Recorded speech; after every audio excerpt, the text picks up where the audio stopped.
Obrigado. É uma honra estar com vocês hoje nessa formatura de uma das mais excelentes universidades do mundo. Verdade seja dita, eu nunca me formei na faculdade.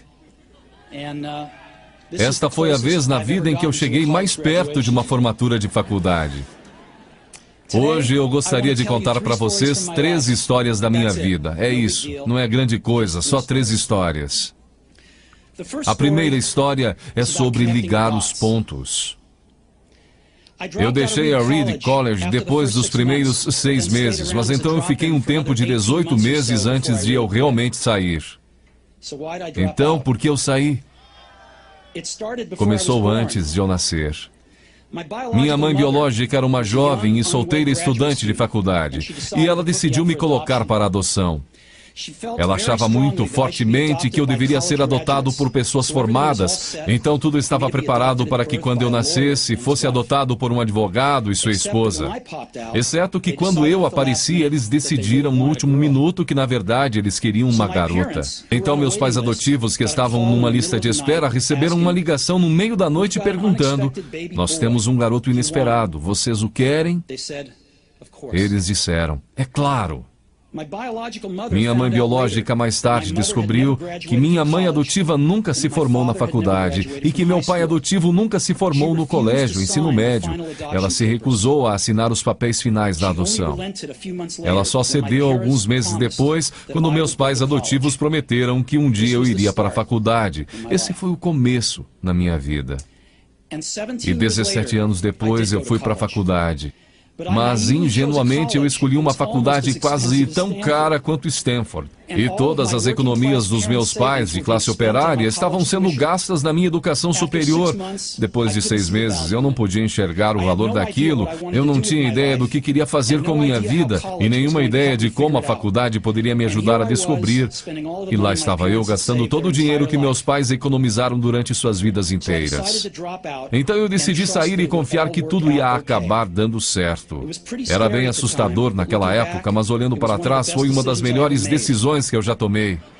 Assim que eu saí, eu pude parar de assistir às aulas obrigatórias que não me interessavam e comecei a assistir as que pareciam interessantes. Nem tudo foi tão romântico.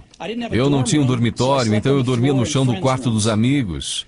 Eu devolvia garrafas de Coca-Cola aos depósitos por 5 centavos para poder comprar comida, e eu andava 7 milhas através da cidade toda noite de domingo para pegar uma boa refeição semanal no templo Hare Krishna. Eu amava aquilo. E muito do que eu encontrei seguindo minha curiosidade e intuição se mostrou de valor incalculável mais tarde. Deixe-me dar um exemplo. A Reed College, naquele tempo, oferecia, quem sabe, a melhor instrução sobre caligrafia no país. Por todo o campus, cada pôster, cada etiqueta em cada gaveta apresentava uma bela caligrafia manual. Por eu ter saído e não ter que assistir às aulas normais, eu decidi tomar aulas de caligrafia para aprender a fazer aquilo. Eu aprendi sobre caracteres com e sem serifa, sobre a variação do espaço entre diferentes combinações de letras, sobre o que torna a grande tipografia grande. Era bonita, histórica, artisticamente sutil de uma maneira que a ciência não pode capturar. E eu achei aquilo fascinante. Nada disso tinha sequer um lampejo de aplicação prática na minha vida. Mas 10 anos depois, quando nós estávamos projetando o primeiro computador Macintosh, aquilo tudo voltou para mim. E nós colocamos tudo no Mac. Foi o primeiro computador com uma tipografia bonita. Se eu nunca tivesse entrado naquele simples curso da faculdade, o Mac nunca teria múltiplos tamanhos de letra ou fontes proporcionalmente espaçadas. E já que o Windows copiou o Mac, provavelmente nenhum computador pessoal teria.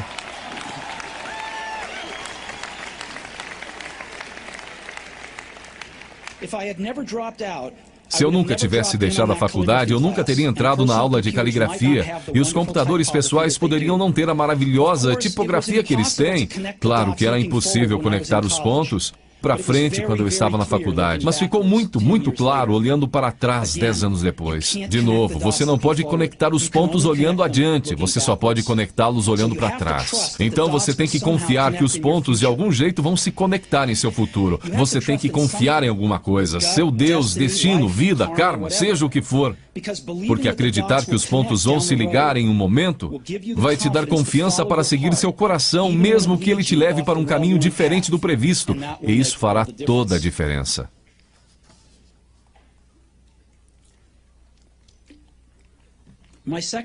Minha segunda história é sobre amor e perda. Eu fui sortudo. Encontrei o que eu amava fazer cedo na vida. O Oz e eu começamos a Apple na garagem dos meus pais quando eu tinha 20 anos. Nós trabalhamos duro e em 10 anos a Apple cresceu de apenas nós dois numa garagem para uma companhia de 2 bilhões de dólares com mais de 4 mil empregados.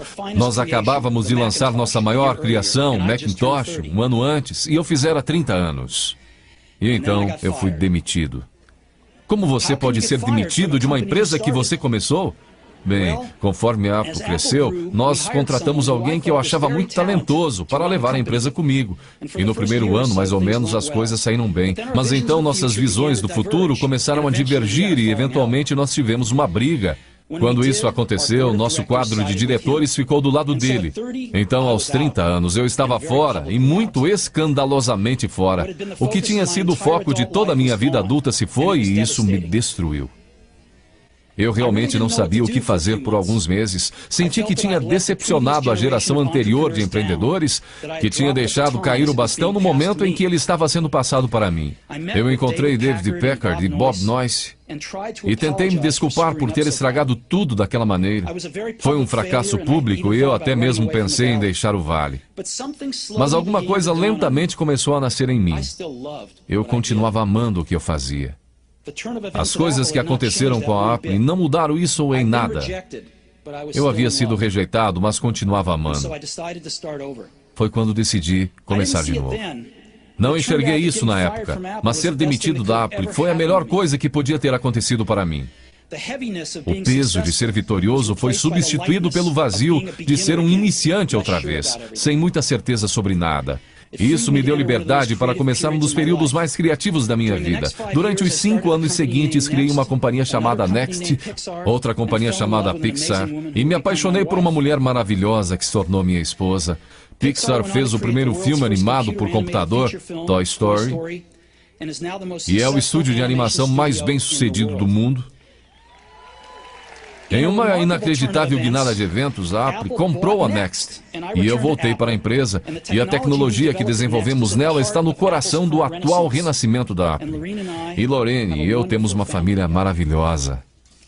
Tenho certeza de que nada disso teria acontecido se eu não tivesse sido demitido da Apple. Foi um remédio horrível, mas eu entendo que o paciente precisava. Às vezes, a vida bate com um tijolo na sua cabeça. Não perca a fé. Estou convencido de que a única coisa que me permitiu seguir adiante foi o meu amor pelo que fazia. Você tem que descobrir o que você ama. Isso é verdadeiro tanto para o seu trabalho quanto para com as pessoas que você ama. Seu trabalho vai preencher uma parte grande da sua vida. E a única maneira de ficar realmente satisfeito é fazer o que você acredita ser um ótimo trabalho. E a única maneira de fazer um excelente trabalho é amar o que você faz. Se você ainda não encontrou o que é, continue procurando. Não sossegue. Assim como todos os assuntos do coração, você saberá quando encontrar. E como em qualquer grande relacionamento, só fica melhor e melhor à medida que os anos passam. Então continue procurando até você achar. Não sossegue.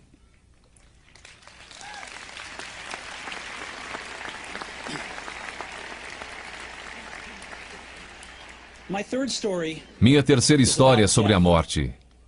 Quando eu tinha 17 anos, eu li uma citação mais ou menos assim: se você viver cada dia como se fosse o último, algum dia provavelmente você vai acertar.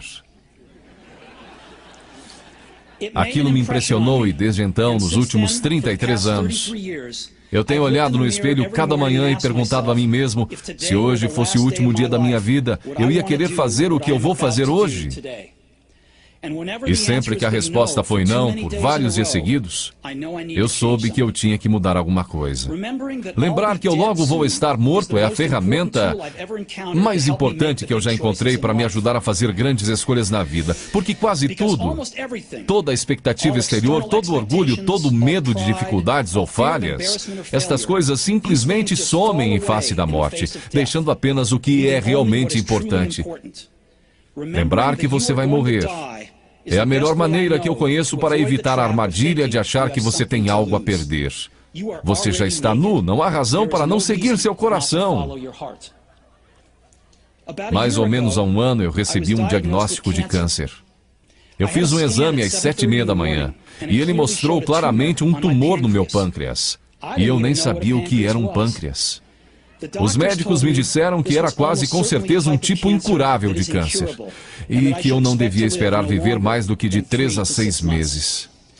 Meu médico me aconselhou a ir para casa e botar meus negócios em ordem, o que no idioma dos médicos significa prepare-se para morrer. Significa tentar dizer aos seus filhos tudo o que você pensou que teria os próximos 10 anos para lhes dizer em apenas uns poucos meses. Significa ter certeza que tudo está no lugar para que seja tão fácil quanto possível para sua família. Significa dizer adeus. Eu fiquei com aquele diagnóstico o dia inteiro. Depois, naquela noite, eu tive uma biópsia, em que eles enfiaram um endoscópio na minha garganta através do meu estômago e dentro dos meus intestinos, colocaram uma agulha no meu pâncreas e pegaram algumas células do tumor. Eu estava sedado, mas minha esposa, que estava lá, me disse que quando eles viram as células no microscópio, os médicos começaram a chorar, porque descobriram que era uma forma muito rara de câncer pancreático que seria curável através de cirurgia. Eu fiz a cirurgia e hoje eu estou bem.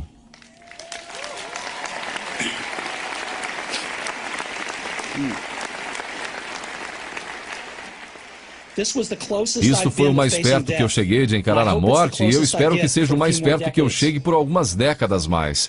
Tendo sobrevivido, hoje eu posso dizer isto a vocês com um pouco mais de certeza do que quando a morte era um conceito útil, mas puramente intelectual. Ninguém quer morrer. Mesmo as pessoas que querem ir para o céu não querem morrer para chegar lá. E mesmo assim, a morte é o destino que todos nós compartilhamos. Ninguém nunca escapou dela. E é como deveria ser, porque a morte é muito provavelmente a melhor invenção da vida. É o agente de mudança da vida. Ela tira o velho do caminho para dar espaço ao novo. Por enquanto, o novo são vocês. Mas algum dia, não muito distante, vocês gradualmente vão se tornar os velhos e sair do caminho. Me desculpe por ser tão dramático, mas é totalmente verdade. Seu tempo é limitado, então não gaste vivendo a vida de outra pessoa. Não caia na armadilha do dogma, que é viver com os resultados do pensamento de outra pessoa. Não deixe o ruído da opinião alheia sufocar sua voz interior. E mais importante, tenha coragem de seguir seu coração e sua intuição. Eles de alguma forma já sabem o que você realmente quer se tornar. Tudo mais é secundário.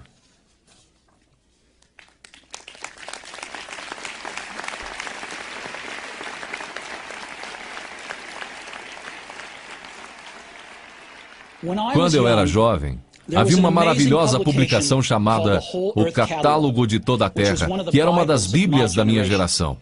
Foi criada por um camarada chamado Stuart Brand, não muito longe daqui, em Menlo Park. E ele deu vida à publicação com seu toque poético. Isso foi no final dos anos 60, antes dos computadores pessoais e da editoração eletrônica, então tudo era feito com máquinas de escrever, tesouras e câmeras Polaroid.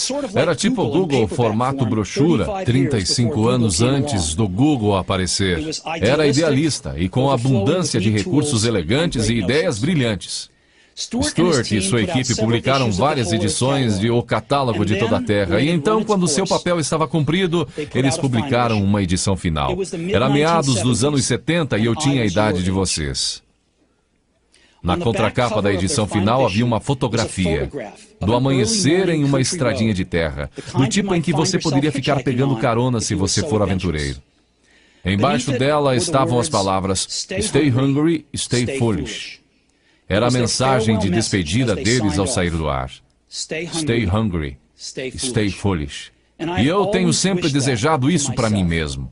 E agora, a vocês, se formarem para começar outra vez. Eu desejo isso a vocês. Stay hungry, stay foolish. Muito obrigado a todos vocês.